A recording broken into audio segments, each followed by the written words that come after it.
欢迎回到非凡大探索。在新北淡水开业50年的这一间小吃店，是许多人年轻时的回忆。来到这里呢，很多客人都会点上一份馄饨汤加烤鸡腿，这也是艺人周杰伦最爱的组合。他们的馄饨汤除了用青菜、紫菜，更加上了自己煎的蛋丝。一入口啊，馄饨鲜嫩滑口的外皮，马上在嘴里化开，新鲜的肉馅吃起来充满肉香。另外，烤得油油亮亮的鸡腿，外皮焦脆，鸡肉软嫩多汁又入味，完全不会干柴。搭配了小黄瓜，意外的爽口解腻。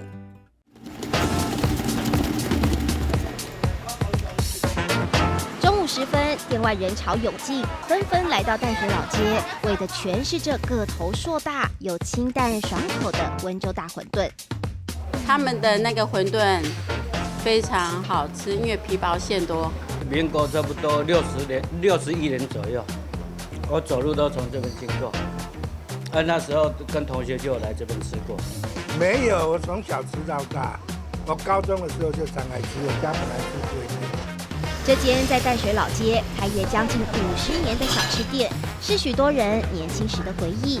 充满古早味的馄饨，一碗5大颗，除了青菜、紫菜，还有自己煎的蛋丝。馄饨肉馅新鲜又充满肉香，而且这个肉非常新鲜的肉，不会像一般馄饨那种肉。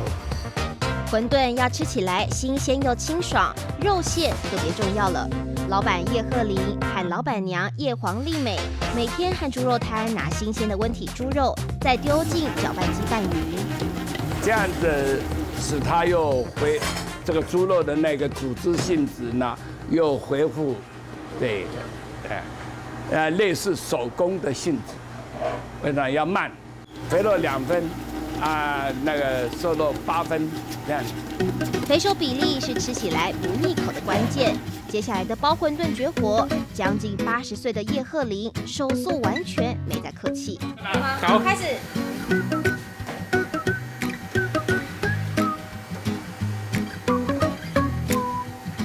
10秒，10颗13秒，13秒。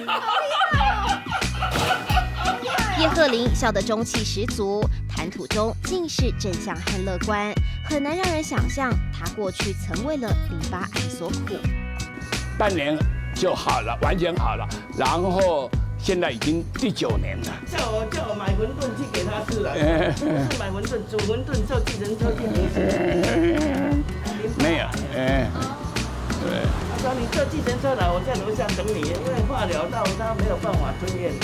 他说馄饨是救他的命。叶鹤龄想念自家的馄饨汤，也陪伴着他度过那段难熬的化疗时光。然而来到这儿的老饕吃馄饨汤都会配上一只烤鸡腿，甚至是周杰伦念淡江高中时常常光顾必点的组合，因此有了周杰伦套餐这样的美名。简单的鸡腿处理可没有马虎。鸡腿啊，就一定要买大概4个月到6个月的那种鸡腿，比较熟度比较成熟。叶黄丽美用大蒜、黑胡椒粒、五香粉和酱油腌制，使劲的翻搅，让肉更加入味。鸭还要就等于像麻刷鸡一样，一天要翻3、4次。放进烤箱烤1个钟头，出炉的烤鸡腿油油亮亮的外衣，让人看了只想赶紧大快朵颐。鸡腿皮烤得焦脆，鸡肉软嫩多汁又入味，完全不干柴。吃起来它的皮是脆的，然后肉是很嫩的，很新鲜的。说起这间见证淡水老街多年的历史和演变的小吃老店，是1976年叶鹤龄的妈妈来自温州的叶奶奶而创。原是理化老师的叶鹤龄，从拿笔教书、坐办公室接班卖起馄饨，一时半会儿还真不能适应。刚开始，刚开始，后来习惯了。妈妈传授给你们。对，然后我看15分钟开47年。叶鹤龄接棒后，陆续推出了桂花芝麻汤圆等等传统养生饮品。40多年来，他和叶黄丽美依旧维持每天早上6点就开始备料，打糯米浆制作汤圆。前面因为这个量小，我就会先拌3个。把米浆分批倒进脱水机中脱水。叶爸爸说，几十年前还得用人工压水的方式，把弹簧线绑在椅子上压出水分，但现在老了，真压不动了。人家以前讲说50斤啊，那个50岁的时候肩头啊就会痛，现在不会了，有这个机器帮助，70几岁也可以照样的嘛，活得很正常，也不会酸痛。和好的面团，叶鹤龄和叶黄丽美就定位，开始分工合作。我撕，你包芝麻馅，这时湿润度很关键。它那边空气就是慢慢的把这个水分蒸发掉了，那它渐渐的变硬。这时候你在每一次在拿的时候，你拿捏的时候，你看看太干了，就要打一下，然后加点水。一碗刚煮好、热腾腾的桂花芝麻汤圆，一口咬下，浓郁的芝麻馅流出，软 Q 的外皮白嫩细致，搭配清香微甜的桂花汤，红枣和白木耳，满满的幸福感瞬间涌上。这个也是我们每次来都会点的桂花汤圆，因为它吃起来就是那个它的汤头有没有？不会很甜，不会很死甜，然后就是很自然、很甘甜。还有这香味四溢的炸酱，也让老饕无法抵挡。猪油先炒出蒜末香气，加入洋葱提升甜度，再逼出绞肉油脂。最后加入叶黄丽美的特制秘方，和豆干碎拌炒均匀，倒入高汤，小火微煮1小时，香喷喷的炸酱完成了。夹起炸酱面，豆瓣与豆干的香气在翻搅间不断地骚动着鼻腔，一口吃下，面条咸甘入味，实在让人吃得满足。最后来碗这里的冠军品项——桂花荔枝冰，绝对是完美搭配。晶莹剔透的玉荷包上淋上飘着香气的桂花糖水，再撒些凤梨丁，桂花的清香悠悠地缭绕在碎冰间，搭配清甜荔枝一起吃，最是对味。吃起来不会腻啦，就是很凉快啊，口感很凉快，吃下去很透心凉。一道道朴实的小吃，蕴含着叶鹤龄、叶黄丽美50年如一日对真材实料的坚持。他们努力地做，要让这好味道继续在小小的馆子里飘香整个淡水小镇。俗称崩皮的炸猪皮是古早味小吃常见的食材，通常都是作为配角。不过在台中这一间卖潜艇堡的摊子，老板却是把猪皮做成了饼干，运用法式料理的手法，将生猪皮经过了炖卤、烘干又酥炸，花了整整3天的时间，才做出了金黄香脆的炸猪皮点心，吃起来酥脆，有淡淡的油脂香味。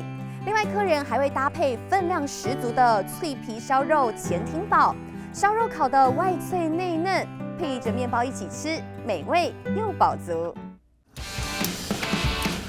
刚刚酥炸好的超大片脆皮饼干，不断飘出浓浓鲜味，看来就像是一大片虾饼，但吃起来却没有半点虾味，实在令人猜不透这到底是什么点心。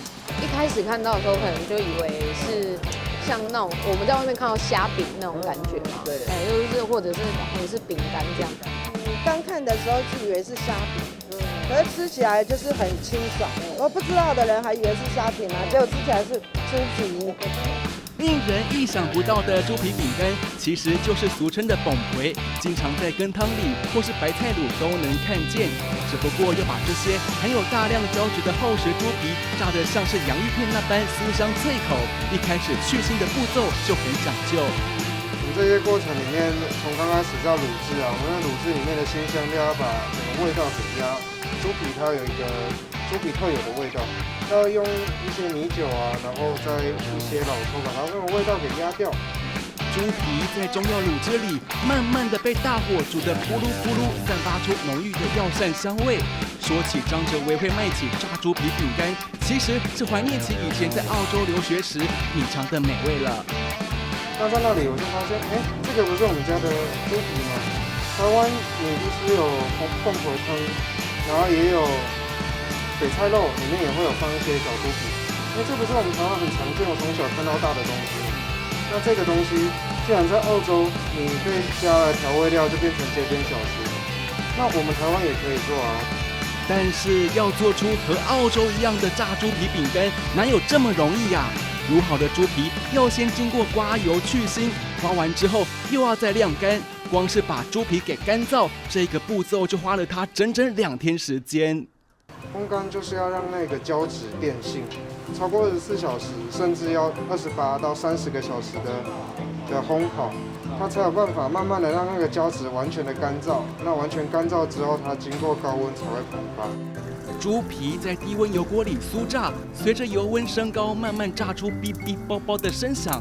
张哲维说，不光是烘干非常耗时，就连酥炸也试了好久，才试出他要的口感。有时候自己炸出来，炸失败的过程中，发现我这个自己都不吃了，说不定我家的狗都不吃了，结果我还要出给客人吃。但是这是我真正想要让客人吃到的酥脆的口感的东西。那所以我就一直调整，希望客人能喜欢的。刚刚酥炸好的炸猪皮，用夹子夹起来，一大片饼干，尺寸比成年人的胸口面积还要大。金黄色的外表隐约透露出淡淡的鲜味，用刀子切开，卡兹卡兹的声响随风入耳，光听就感到酥麻了。